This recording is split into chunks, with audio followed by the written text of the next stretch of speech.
What is up, everybody? We are back with a very, very, very special guest today.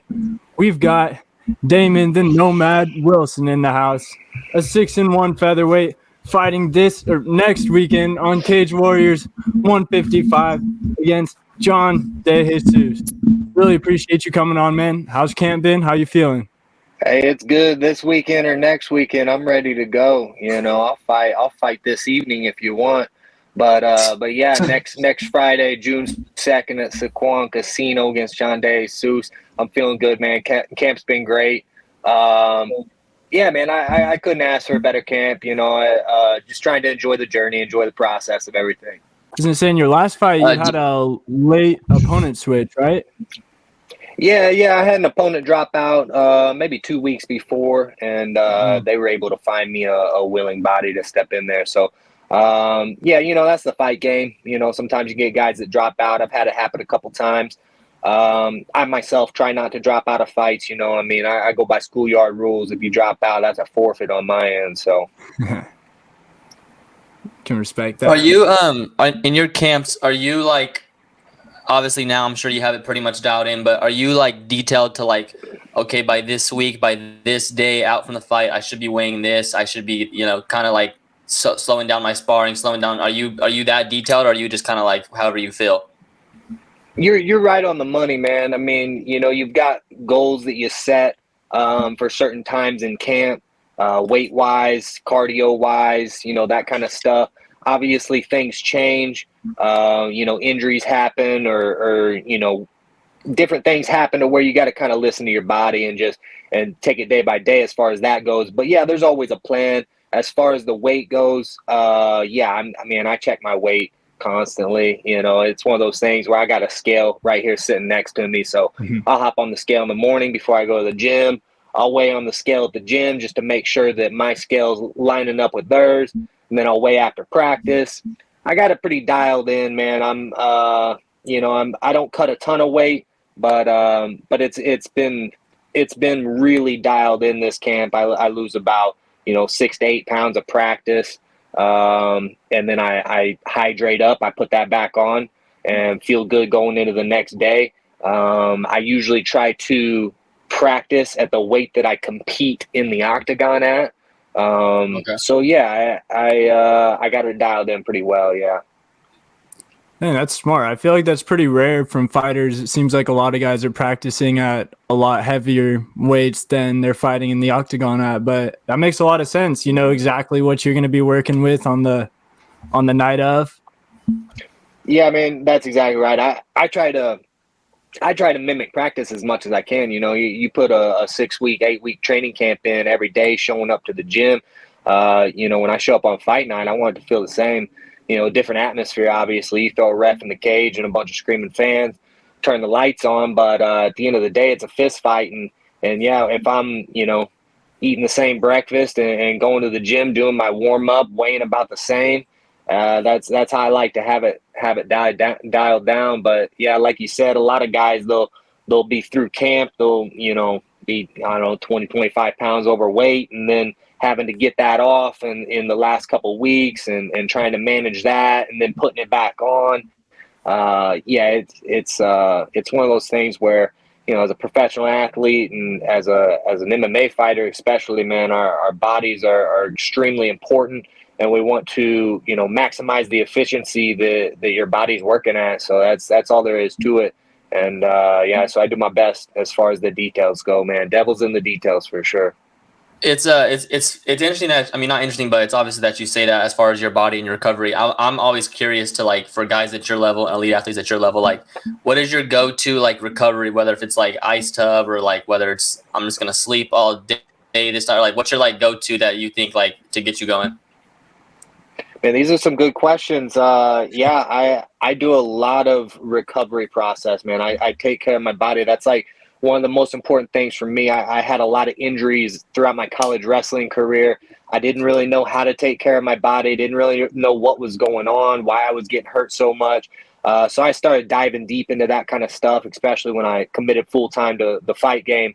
I knew I needed to be healthy if I was going to have longevity in the sport. I do a combination of contrast therapy, heat and cold. So every day after practice, I hop in the sauna. I think that helps me sweat a lot more during practice, so it helps that last little bit of water weight come off at the end of camp. And then obviously, tremendous health benefits from the sauna use. And then certain days I'll bounce in the hot tub back and forth from cold plunge to sauna. And then lately during this camp, I did some cold plunges before practice every day. Yeah. To be honest with you, I absolutely hate the cold. I hate Yeah, it sucks. cold water. I do cold plunge probably 3-4 times a week. I hate it every time. It sucks, but I can definitely say because there was a time where I did it every single day for about 2 months, and then I got off it for a while, and then I can honestly say I felt a difference. 100%, man. It definitely has benefits. I'm pretty quick with it. Some guys stay in there 5 or 6 minutes. Yeah. I'm usually like a minute and done. Shock the body. That's all you need. Exactly. It gives you that mental clarity before practice. It gives me some mental clarity and just takes away any grogginess that I'm feeling from the night before. So yeah, that kind of therapy is always really good for me. And then I've got several routines that I do as far as mobility and stuff before practice, in the evenings to wind down. And then, you mentioned sleep. Sleep's super important. I usually get about 8 or 9 hours of sleep, depending on my work throughout the week. But yeah, all that stuff is, once again, man, it's those details that just keep the body running smooth. Yeah, especially in the fight game, it's a game of milliseconds. So any tiny little advantage that you can get in there, you gotta get it if you can. And yeah, so how much do you so you see some fighters, they spar all the time, like a Sean Strickland or someone like that, and then you see guys like Max Holloway, where at this point they're not really sparring at all anymore. How do you manage taking damage but simulating a fight and making sure you're getting in there at 100% still? Yeah, everybody's different. I listen to my coach, Eric Del Fiero. He's our head coach, and he's been around the game longer than damn near anybody in the sport. Obviously coached the likes of Dominic Cruz for a long time. We do a lot of sparring. We get our sparring rounds in, no doubt about it. Personally, I'd rather spar every day. I'm one of those guys where spar day is my favorite. Get in, get your rounds in, and get out. It's a lot easier than the 2-hour drill practices, in my opinion. But you need a mixture of all of it. And as far as the sparring round goes, if we're going hard, if we're going 100%, we'll put the 16-ounce gloves on, something a little bigger. I see some of these guys that spar a lot with little gloves, and I get it to a certain extent, because you are putting the 4-ounce gloves on fight night. But in the training room, man, you can do a lot of damage with those things. And a lot of times, if we are small, using smaller gloves, we'll do a lot more grappling and clinch work. Our coach will do a good job of getting us tired to where we can't really unload on each other. So yeah, it's just a mixture of all that, and it just, once again, kind of depends on how camp's going, how run down is your body, how are you looking.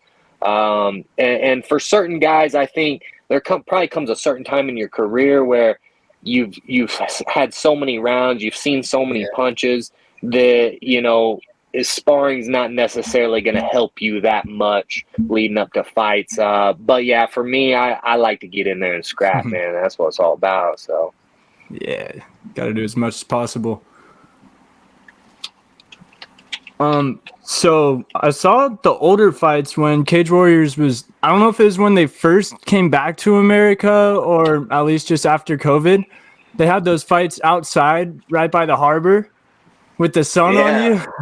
Was that kind of weird? That's how everyone thought Fight Island was gonna be. Yeah, that was the real Fight Island for sure. Yeah, man, that was Humphreys at the Bay out here in San Diego. I fought I think I fought there 3 times. Yeah, it's different. It's kind of like that, Mortal Kombat background, But yeah, I enjoyed it. A couple of those events got a little chilly.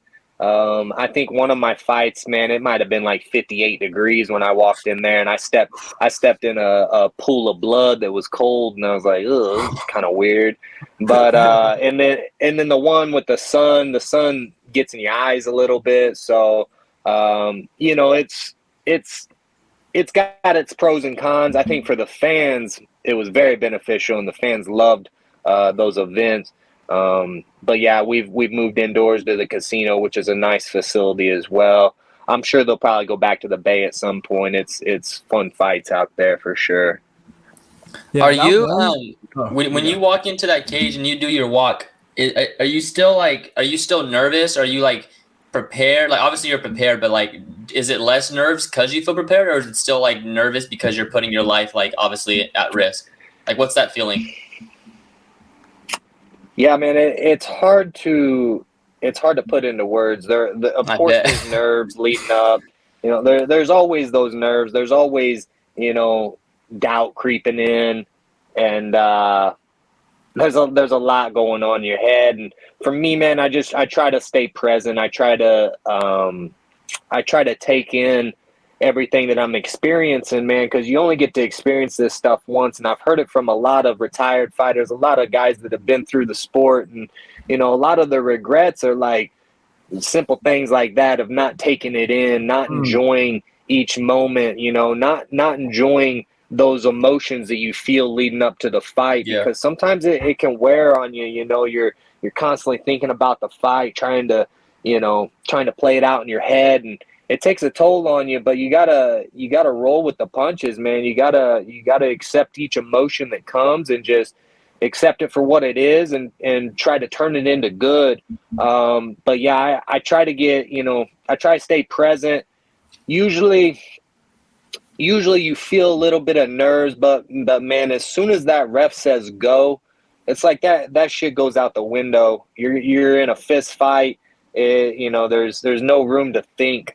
So, and really that's when you do your best work, is when you're in there not thinking. That's how you can achieve that flow state and really, really do your best work. So yeah, I mean, it's the yin and the yin and the yang as well. It's like, you know, I'm pretty stoic. I look pretty stoic on the outside, but you know, sometimes on the inside, you're fired up and ready to go. But that's how it should be. You know, it's when you're calm on the inside, you're rigorous on the outside, and vice versa. When you're in that cage, you become rigorous on the outside, and then you're calm on the inside.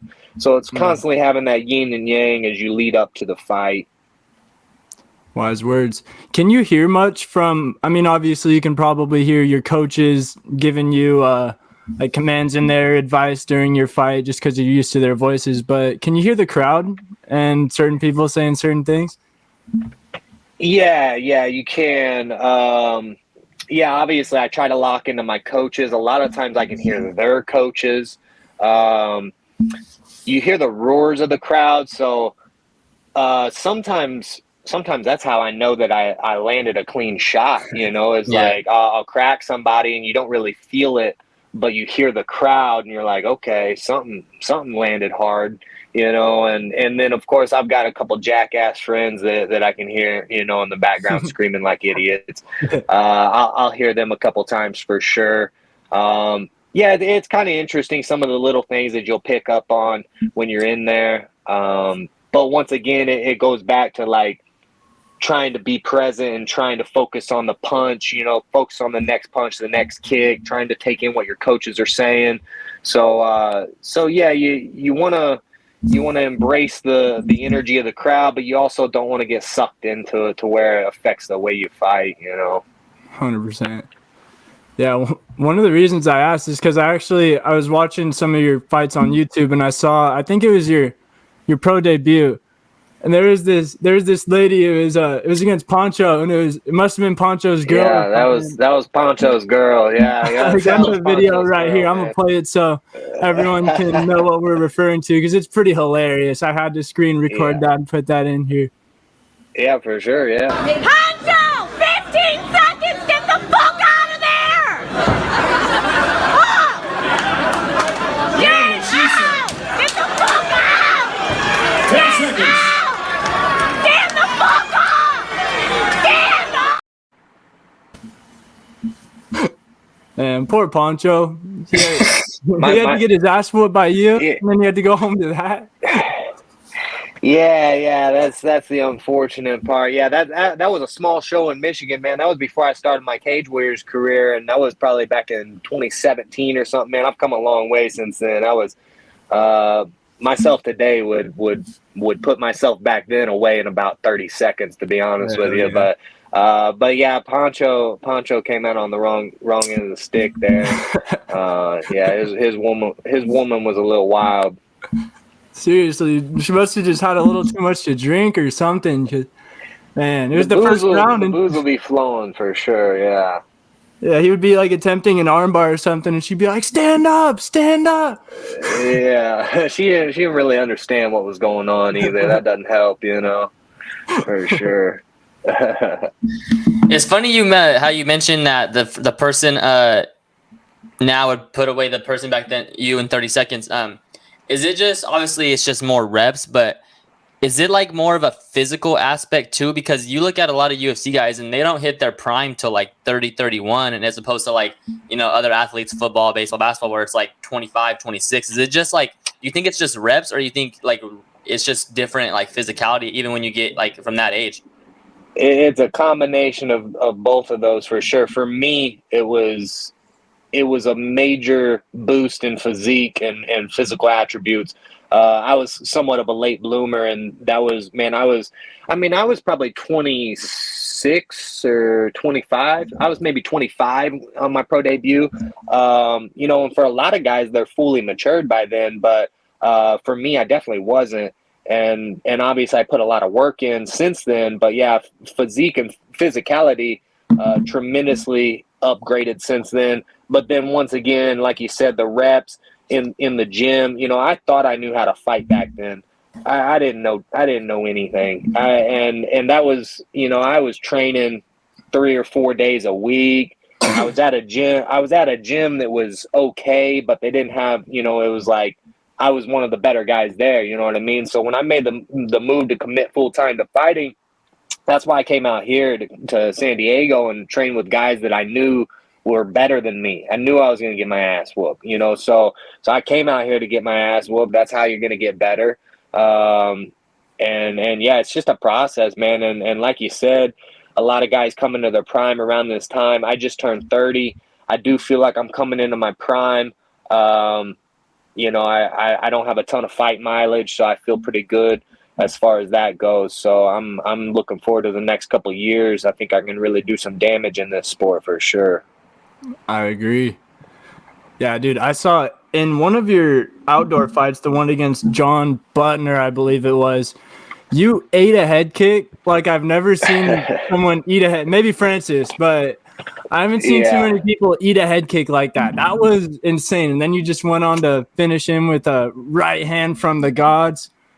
Yeah, man. Hey, I'll tell you what, John Butner had some really sharp striking. He was a real good kickboxer, and to be honest with you, he exposed what I was lacking. I was lacking a lot of those defensive skills, especially in the kicking department, and unfortunately, I had to eat some head kicks to realize that. But yeah, he landed some flush shins on my head there, and I don't know, man. I don't know how I ate them, but I'm trying not to get hit by those anymore, because those are the ones that'll put you out. So yeah, I've learned a lot of kick defense since then. I think I spent the next several months after that fight checking low kicks and defending high kicks. So he taught me a lot for sure. But yeah, I appreciate you guys doing your research too. That's a good one there.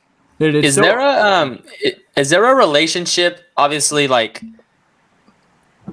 there's a relationship, but like, who is the relationship between Cage Warriors and UFC? Is it kind of just thanks to Connor, or is it kind of just like that's because you see a lot of Cage Warriors guys to UFC more than I like, honestly, from like Bellator to UFC? Is it, what's the relationship there, and who's like the main guy driving that relationship? Yeah, I'm not exactly sure. I think it's just something that was built over time with the Cage Warriors brass and the UFC brass. Graham Boylan, the president of Cage Warriors, has done a real good job over the past 10 years of building Cage Warriors into the biggest promotion in Europe, and now he's brought it over to the States. And I think a big part of it, I'm not exactly sure when they got on Fight Pass, but I think a big part of it was joining UFC Fight Pass. A lot of times that kind of means that you're like a direct feeder into the UFC. So I think that was big. And yeah, I mean, everybody in Europe, you know, before they came to the States, everybody in Europe knew that the path to the UFC was getting a Cage Warriors belt. So yeah, I think it was just an over time they realized that was the talent coming from Europe was coming out of the Cage Warriors promotion. And yeah, I think you're still seeing it, man. I mean, there's several good guys that have put on the yellow gloves that are now wearing the UFC ones, and man, hopefully it'll be me next. You know what I'm saying? Patty was for sure ducking you. Patty don't want no smoke with nobody. Patty Yeah. smoke with nobody. Yeah. He must be roughed up right now. I'm sure he'll get back in there probably at the end of the year, but he's got a lot of guys calling him out. That's for damn sure. I would too. That's a good fight, man. It's a good fight. You know, it's funny. Chase Hooper looked pretty good at lightweight this weekend. I saw some people posting He looked big about that one, and yeah, that'd be an interesting matchup just to see what their grappling exchanges look like, because Patty's grappling is really, really unique, and Chase Hooper's is as well. So it'd be pretty nice seeing those entanglements go down on the ground. Yeah. So another one of your Cage Warriors fights, I'm pretty sure this is the one that Steve-O was actually commentating, and he is this weekend as well, right? Yeah, he's back. Yeah, I'm excited about that for sure. He must just be a fan of the Nomad. It's a bummer that they stopped that one early because of that cut. I mean, it's hard to tell from the camera angle, obviously, but it was a pretty bad cut. I didn't think the placement was that bad. You know, it was kind of in the middle of his forehead, so it wasn't going his eyes too bad. But as far as the size of the cut, it was pretty significant.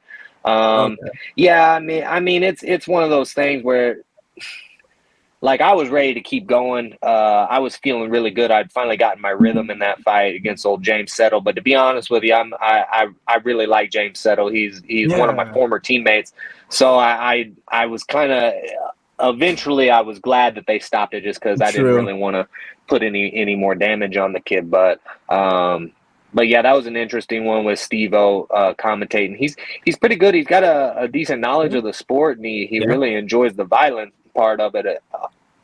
So yeah, I got to talk to him after that fight, and he's a really good dude, man. He's a really down to earth dude. So I'm excited to see him back in the booth. Hell yeah. Yeah, I think a lot of people, like Jalen and I did probably 4 or 5 years back, they were just catching the MMA bug like crazy because people are starting to realize how amazing this sport is and just how much higher the highs and lower the lows are than any other sport, and just such bigger implications on every fight. Oh, it's the best. 100%, man. Yeah, you're exactly right. I was gonna ask you guys, do you guys train, or are you just fans? I train a little bit, not regularly, but I do train. Probably like twice a week. I want to, but I gotta. Yeah. I don't know. What would you recommend? What's the best base to do first? Like, what would you say? Like, if you had to do one thing, boxing, jiu-jitsu, kickboxing, what would you say? Well, I mean, you know, I'm a little biased towards wrestling. I grew up wrestling all my life, so like, you know, I think that's a real good base to have. But you know, I'm assuming you guys are probably how old are you guys? Are you 22, mid-20s? Okay, so you're okay, yeah. Yeah, man, honestly, for you guys, I would probably get into jiu-jitsu. Like, jiu-jitsu is one of those things where, especially if you're not looking to, like, compete in MMA, jiu-jitsu is a great community of people, man. Just real good community, and I've actually been to, like, a few jiu-jitsu classes, you know? And it's crazy, like it's like I was telling Eric, I think, like, I went to a jiu-jitsu class probably for, like, a couple weeks, but, like, everyone's, like, crazy helpful, like literally every single person. So nice. Yeah, it's jiu-jitsu crazy. people are the nicest. It was like almost weird how nice everyone was. Yeah, it gets a little uncomfortable sometimes. Yeah, yeah, literally. For sure. Hey, and then they'll choke you out, you know. So yeah, and then they'll just be like, "Hey, good job." yeah. So it's an interesting sport, but But yeah, get into jujitsu, but man, do it all, do whatever you like. That's really the way to go. I mean, I like punching shit. I like taking people down. I mean, it's just do whatever makes you happy is really all that matters. So How did you get into the sport? Was it just you were wrestling and then you like that's just kind of the next step just to make money? yeah, man, honestly, like I decided when I was probably like 12 or 13 years old that I wanted to fight. I don't really know why. I mean, I was wrestling, obviously, but that was when the Ultimate Fighter first came out, the first season. Griffin and Bonner had that wild fight, and I don't know, man. I saw it as something that I could be good at. I had a lot of toughness growing up. I always wanted to be a professional athlete. I would preferred to play baseball or something like that, but wasn't talented enough. So I saw it as an avenue of being able to compete later in life.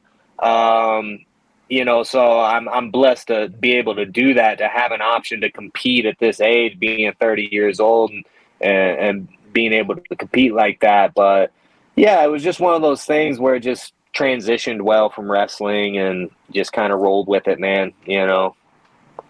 Nice. Where did you get the nickname the Nomad from? Yeah, I was gonna ask like, well, what does that mean and where did that come from?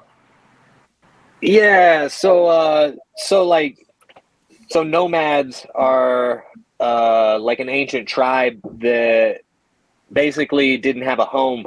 So they travel, and just kind of, do their thing. And I've been, ever since college, I've been on the road traveling. I live in a camper. I'm in my camper right now. I pull my camper up to different places and whoop ass. I just go to different gyms, and I was working on the road, so my job was on the road, and then I would go to different gyms and get different training from coaches and training partners and all of it. So I just been on the road a long time, and then on top of that, it's actually my name spelled backwards. So it's kind of a cool little deal there. So it's yeah. So that's it. yeah, it's funny because my shirts, my walkout shirts say the Nomad, and people will look in the mirror and it'll say Damon. And so I always get messages of people saying, "Oh, I didn't even realize that it was your name spelled backwards," So yeah, it's kind of funny. Yeah. Where can we get your shirts? Because I've seen them, and they're pretty sick. The USA ones. Yeah, I've got a few different colors. My merch site should be back on. I closed it down at one point. I think I reopened it. So if you get my link tree on my bio on Instagram, there's a merch site that you can go to, and they'll ship to you and stuff. And they're really good shirts, super nice quality. People wear them at the gym all the time because they're real good workout shirts. So yeah, man, I would definitely love the support and hop on there and get you some merch. Oh yeah, I'll definitely be repping a Nomad shirt on one of these next few episodes. You mentioned the Stephen Bonner fight in the first season Ultimate Fighter. But I'm curious, like, is there anyone else you watched or a couple guys where you're like, okay, I want to get into this, and like a couple guys you looked up to and a couple guys that like really got you into the sport? Yeah. So some of my favorite fighters growing up, I was a big fan of Fedor Emelianenko, fighting in Pride back in the day. I just like the commitment to violence that dude had, and his stoic mentality as well. And then of course, I always rooted for the wrestlers, Randy Couture. One guy that I really liked watching that kind of goes under the radar, people don't talk a lot about him, Chris Lytle, Chris Lights Out Lytle. If you haven't seen him fight, you need to watch a highlight of Chris Lytle. That was a guy that could do it all. He had real sharp boxing. He could grapple on the ground. He could take a punch and give a punch better than any man in the octagon. So big fan of him. And then of course Dominic Cruz. He was a big reason why I joined Alliance. Him and Jeremy Stevens, watching them growing up. So yeah, I got quite a bit of guys that I grew up watching, and yeah, anybody that just brought the heat usually got my attention. Is it like harder for you? Not harder, but like when you're is it? I guess harder in a way to like watch UFC events now, and you see guys at your division, you're like, damn, like I'm just better than him. Is that like what kind of like how you watch them? Yeah, for sure, 100%. Yeah, there's guys in there, and I'm looking at them just like, man, how did they get the call? And I know sometimes there's guys in there that are in there to get beat up. The UFC's got to build names, so they got to have fighters to build names off of. So I understand that part of the business as well. But yeah, I mean, I definitely see some piss poor performances in there, and I'm always just like, chomping a bit, waiting for my moment. But you got to create those moments. Nothing in this life is given. I'm not one of these guys that's going to sit here and say that I deserve this and I deserve that. Man, I don't deserve anything. I got to earn everything that I get. So if I'm going to get my chance, if I'm going to get that call, I'm going to know that I worked my ass off to get it, and that I deserve that I earned it, and I'll make the most of it when it comes. But yeah, there's always those moments for sure. It's a great mentality to have. Let me grab a charger real quick. Yeah, I bet if Kron Gracie's last name wasn't Gracie, obviously he's an amazing grappler, world class grappler. I'm not taking that away from him, but if his last name wasn't Gracie, I don't think he's on the roster. For sure. That's definitely one of those fights that'll piss a guy off for sure. Go in there and not. It's pretty embarrassing, but that on my end. Does I wanted to ask you too, does obviously they can't really do nothing to stop it, it's just inevitable, but is Cage Warriors actively trying to get these guys out to UFC, or do they kind of just want to keep their guys, or does Cage Warriors want to get you out, pretty much is what I'm asking? Yeah, I mean, I don't know. I think, from one perspective, it's like you want to keep around good talent because you want them fighting for you and putting on good shows and that kind of thing. But then again, you also want to be represented on the biggest stage that's how I know world. Cage Warriors, from Connor and Patty. Yeah, exactly. So yeah, I mean, I guess you see both perspectives. I would say there comes a point in your career where they can't hold on to you. You know what I mean? So, yeah, I think they do their best to build their fighters and build their brands, and then when the time comes and the time's right and the UFC makes the call, I think they're fine with guys going and representing for sure. So are you on so is that kind of I don't know how the contract works, but is it kind of just hey, if they call, I can leave anytime, or how does Cage Warriors contract work? I don't really know, man, to be honest with you. The legal kind of stuff like that, I'm not exactly sure. I think certain contracts have probably clauses in them where it's if this promotion calls, you can get released early, that kind of thing, Yeah. But yeah, as far as the legal stuff, I don't I don't really know, man, to be honest with you. True. Let's see. I had a couple. So I saw on your Instagram bio you had burgers and whiskey in there. So I'm guessing you're a pretty big fan of both of those things. So just had a couple questions about those. If you've tried them, do you prefer Howler Head or Proper 12?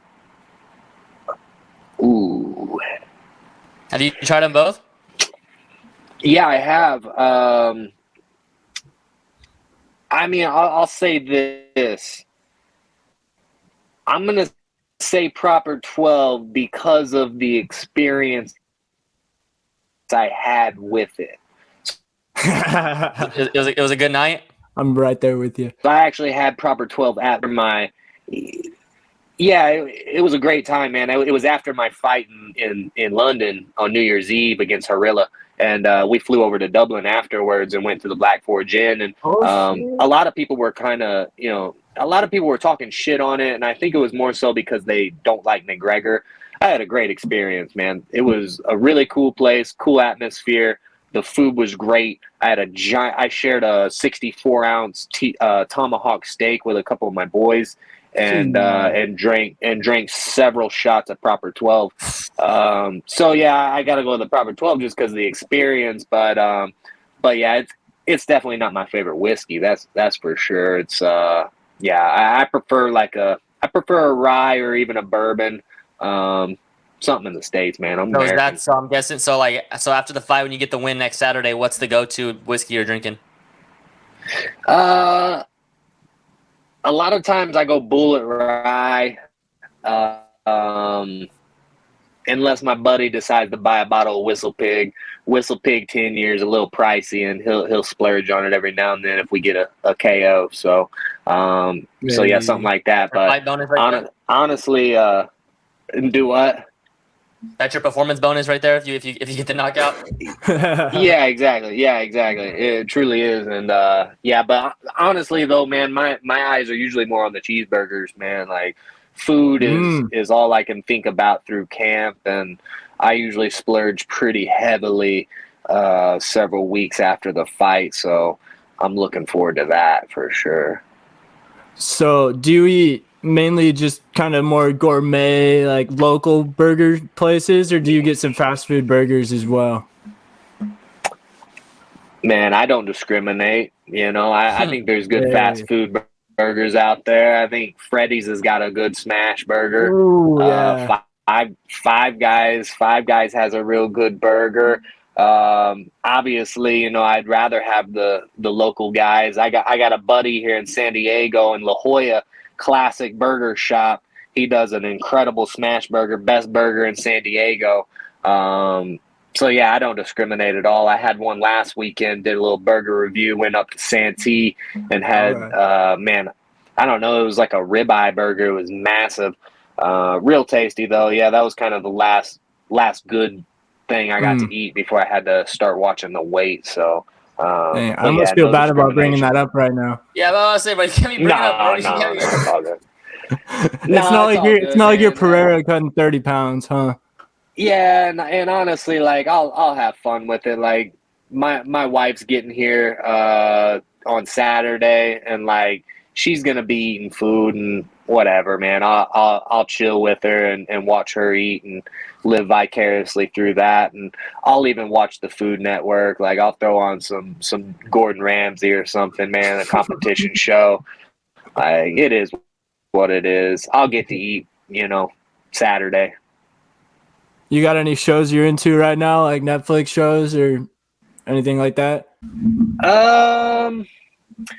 I mean, I just finished watching Chimp Empire. The guy that directed it, he was on Joe Rogan's the other day, so I went ahead and watched that. It was good. I started watching the McGregor documentary. It's pretty interesting as well.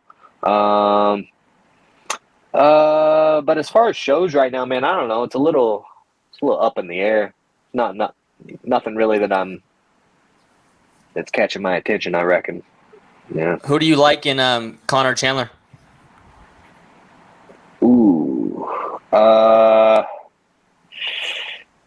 mean, like stylistically, you would think it favors McGregor just because like he's always done well with short, stocky wrestlers. That's a good point. Mendez. Yeah. Even though Mendez did have a lot of success in that fight, but I see a lot of similarities in Chandler and Mendez's styles. I don't know, man. Chandler's one of those guys that he just creates chaos, but he leaves a lot of openings. Yeah. And McGregor is one of those guys where he finds openings and he will hurt you bad. He'll hurt you real bad. So I lean towards McGregor, but I mean, I'll be rooting for Chandler. I'm America all day and American wrestler, so I'll be rooting for Chandler. I was gonna ask when you said Chandler like leaves a lot of openings. Like we talk about it all the time, how like he kind of just came to the UFC and just like changed his style. Like he went from like Bellator where he was a lot of like ground and pound and submission to like he came to the UFC and he's just like, I'm just gonna take the biggest name fights and I'm just gonna brawl, and if I lose, I lose. Like what do you think of that? And like, is that something that like you kind of think of, like obviously trying to get to the where he's at? Like I just got to go in there and I gotta perform and like I gotta make fights entertaining. Yeah, I think he was at a point in his career where he knew like he was kind of on the tail end of his career. So he just wanted to make the most of it, make the most money and that kind of Yeah, thing. he did a good job of it. But yeah, for sure. But he was always pretty chaotic in Bellator anyway. He definitely used to wrestle a little more. I think when he transitioned to working with Henry Hooft on his striking, he really fell in love with the striking. Um, yeah, I think that's just kind of his mentality and his style. I think you can still put on really entertaining fights and go for finishes while still being defensively sound. So, I mean, that's what I try to do. Like, I'm not trying to go in there and waylay on a guy and get knocked out. Like, I'd like to stay somewhat decently safe in there while creating chaos and damage. So, I think it's a balance as far as that goes. And he goes so far on the chaotic side that it tends to, like I said, leave openings. But yeah, I mean, he's doing what he's got to do. He got the money fight, so he must be doing something right. Yeah, I guess he did say it. He's not here for a long time. He's here for a good time, and he's been living up to that so far. Yep, that's exactly right. Yeah. What kind of music are you listening to during camp? Is it a few specific artists, or just kind of all over the place? Is there certain types of I'm music pretty you listen to get you pumped up? Oh, my bad. I'm pretty open to all music. I mean, I grew up a country boy, so like I listen to a lot of country, a lot of like Zach Bryan, Tyler Childers, guys like that. And then like when I'm at practice, I usually don't have control over the music, so be it tends to be a lot of Spanish good grooves, and then I've also got a lot of Filipino friends in the area that like those island vibes, so I'll get down to the Ooh. island vibes as well. So yeah, I like all kinds of music, but yeah, if I'm sitting in my camper, I'm probably listening to some country or some dirt road stuff. Last question from me here, man. Like, I appreciate your time. Are you involved a lot in your opponents as far as like game plans and how you're gonna go about the fight, or you kind of just leave that up to your coaches? A little bit of both. I enjoy the process of watching film and breaking down the opponent and that kind of stuff. So like I'll bounce ideas off of my coach and I'll say, hey, what do you think about this? I'm seeing this, and he's pretty open to where he'll be like, yeah, I mean, do what you feel works, do what you like, kind of leave it up to me. So. This go round, he's a southpaw striker, so that's a little different. I don't think I've fought a southpaw, but myself, I switch stances quite a bit, so I'm used to seeing, same stance, an opposite stance. I'm used to seeing that kind of look, so it's just fine tuning a few different combinations and footwork and stuff that we'll do versus southpaws. But yeah, I enjoy the breakdown of that kind of stuff for sure. All right, and I guess one more question. I could probably think of a lot more, but we've already taken up a lot of your time, especially Hey, coming up on this is the fight week. longest So, interview I've done, dude. They hey, usually do about 20-minute interviews. You guys are really running it, but hey, we're doing a damn podcast at this point, right? yeah. Well, we technically are. We're kind of on our Joe Rogan But shit yeah, a little bit. I mean, All right. So my last question: do you have a prediction? go I don't know if ahead. you're into giving those out Whatever or if you don't want to you jinx got. it or anything. Usually do give a prediction. To be honest with you, though, like for this, thinking about the outcome, you got me. Yeah, I'm not really concerned too much with the outcome. I'm going into this one thinking I'm 0-0 and he's 0-0, and I'm looking to do as much damage as possible in the 15 minutes, and that's all there is to it, man. If I go in there and do that, and he comes out on the other end with a win, then all props to him, man. That's a hell of a fighter right there. But I really think that if I go in there with the mentality that I'm fighting to hurt him, not to win, not fighting not to lose, but fighting to just do violent. Can you hear me? He's back. We're good. Yeah. Well, man, like I said, man, we That all you appreciate got your for time. me? What do you think? Oh yeah. That's good right man, there. I appreciate you guys. Yeah, it definitely ran a little longer than I expected, but no worries, man. I don't have a whole lot going on. I'm gonna go hop in the swimming pool and do some breath holds or something like that. So I appreciate you guys doing it. Are you guys pretty new to it? Or are you just starting out with interviews and that kind of stuff? I mean, I think you're the third fighter that we've ever interviewed. We've been doing our podcast for almost Okay, cool. a year now, I guess, but we haven't done too many interviews yet. So appreciate you for bearing with us. Yeah, no. You guys did a good job. You asked a lot of questions that people normally don't ask. I get tired of answering the same shit over and over. So you guys did a good job as far as the variety of questions. So appreciate you. Appreciate the exposure. And yeah, if you come out with it on Instagram or whatever, just make sure you tag me so I can shoot it to my folks. Oh, Of course. appreciate Thank you, man. Best of luck next week. We'll be tuned in on Fight Pass. I might be there. I'm going to San Diego on Saturday, but I'm gonna try and come a day early and make the fight, so I can possibly see you. Hell yeah. Let's go. All right. Sounds good, brother. I appreciate you guys. We'll catch you on the flip side. And yeah. yes, sir. Thank you. Good luck. Stay safe. Yes, sir. Thank you, brother. We'll see you.